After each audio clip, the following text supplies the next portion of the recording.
Hey everyone, welcome to Craving Something Scary, where it's all horror all the time. Now in this video, I'm going to discuss Melissa Barrera's recent comments about Scream 7 that she gave in an interview that came out earlier today. Now, I will share all she had to say about the upcoming entry into the franchise and also share my thoughts about what she has to say as well. So, get ready to jump into this with me right now. Let's go! It's David Arquette, Dewey from the Scream movies, as you know. Remember, there's only one rule to surviving a horror movie, and that's subscribing to Craving Something Scary.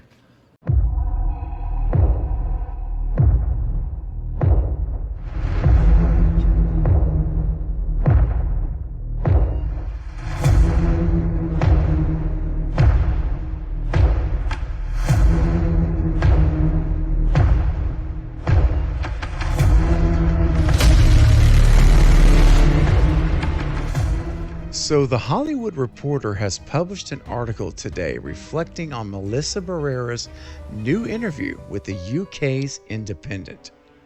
Now there's a lot she talks about in the article regarding her career and, basically focuses on the last 12 months since Spyglass decided not to bring her back for Scream 7. However, I'm going to focus only on the interview portion where she directly addresses the fans of Scream and about her feelings on whether or not they should watch Scream 7 or not. So here's what she had to say. When responding to the fans who remain divided in supporting Barrera or Campbell and all the films, the actress said, quote, "I think there have always been Scream factions.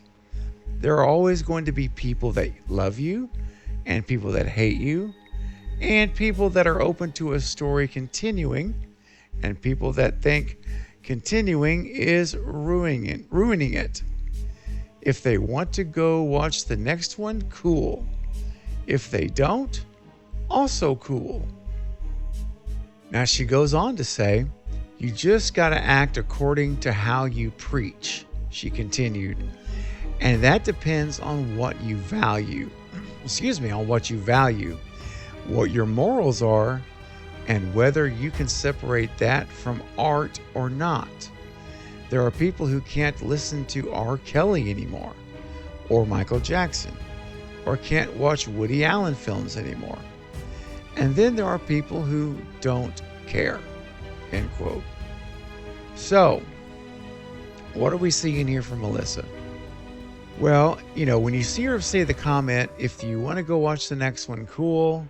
If they don't, also cool.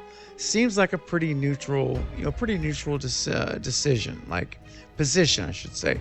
Like she's pretty much kind of whatever. She's in the middle.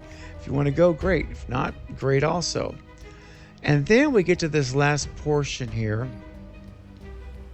And she goes on to say, of course, you just got to act according to how you preach. And that depends on what you value, what your morals are, and whether you can separate that from art or not.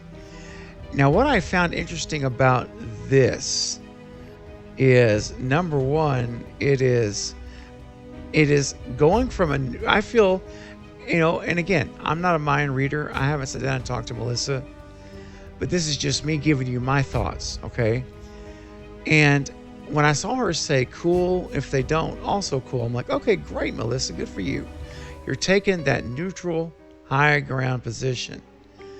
But the next section really got me to saying, wait a second. If you read into what she's saying here a little deeper, she's pretty much telling you that, are you going to side with her or not? Because she's saying the studio obviously is the bad guy, and I agree she should not have been fired or not really fired, because she wasn't under contract for Scream 7, but they didn't bring her back. They chose not to bring her back. But making it the way they did, based on how they did it, I agree. I never agreed with the decision from Spyglass. All right, and I still don't. That's all I'm going to say about that. I'm not going to get into specifics or talk politics. But basically, what she's telling the fans here is, you got to act according to how you preach. And then she throws in these statements. Depends on, again, I read it earlier. Depends on what you value and what your morals are, and whether you can separate that from art or not. So, I mean, she's saying basically, if you feel Spyglass is the bad guy in her deal a year ago, not bringing her back, then you have to decide if you're going to put that aside and support Scream 7, or if you're going to put that as the number one thing, right? She's calling it values, your morals. You're going to put that first up and not support Scream 7. So, in my opinion, guys, look, I just read this. I'm going to make this plain and simple. It really looks like she's undermining her earlier statement, because first it's kind of neutral, or it's very neutral, and then she goes into this second leg of her interview, and it's almost condemning or condescending a little bit if you choose to see Scream 7. And so at the end of the day, obviously everyone's going to decide for themselves. I know I'm all over it. I am so ready for Scream 7. I'm so happy Sidney Prescott is back as the lead. And that's nothing against Melissa or Jenna for that matter either. But I'm a Scream OG fan. I'm a legacy fan. I mean, I watched the original Scream in theaters when it came out. So that's where I'm coming from. And to have Sidney Prescott back as the focal point, I'm extremely excited about that. Cannot wait for that. But I just found it interesting, and I'm not going to go on a whole lot more longer about this, guys, because you guys are intelligent. You know how to make your own decisions. You know how to interpret what you're reading. I'm not trying to direct you and change your mind about anything. But basically, this is what Melissa had to say. And she's, again, I did not agree with the reason that she was not brought back for 7. And I still don't. But at the same time, where she gets a little condescending here, in my opinion, is when she's talking about depending what you value and what your morals are, and whether you can separate that from art or not. And it's just a little condescending to me, for my taste. Now, you may feel totally different, and that's completely cool. Maybe you don't read it that way at all. This is just how I'm reading it and how I'm interpreting it for me as I read this article, these comments. And she gives the analogy again about some people can't listen to R. Kelly anymore, Michael Jackson, or Woody Allen. I get that, what she's saying,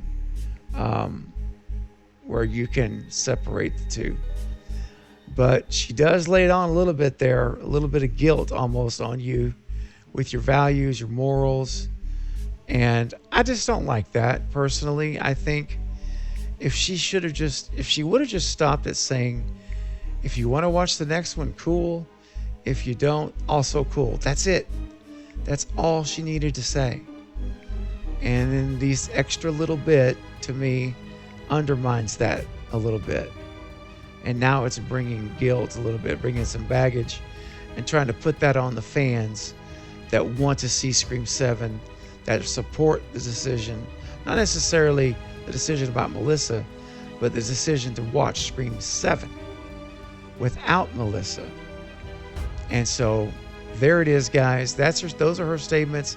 Those are my thoughts on her statements. And listen, I want to know what you guys think, all right? Seriously, I want to know what you think about her comments. And will they impact your decision on whether or not to watch Scream 7? I really want to know what you're thinking. Now remember, the only way I can know what you're thinking and hear your voice is for you to leave a comment below right now in the comments section so we can begin discussing it. All right? Well, that's going to be all for this update, guys. I will be back soon with more Scream 7 and other horror movie content. Don't forget to like this video and subscribe to the channel. And until next time, this is Craving Something Scary, where it's all horror all the time. Thanks for watching.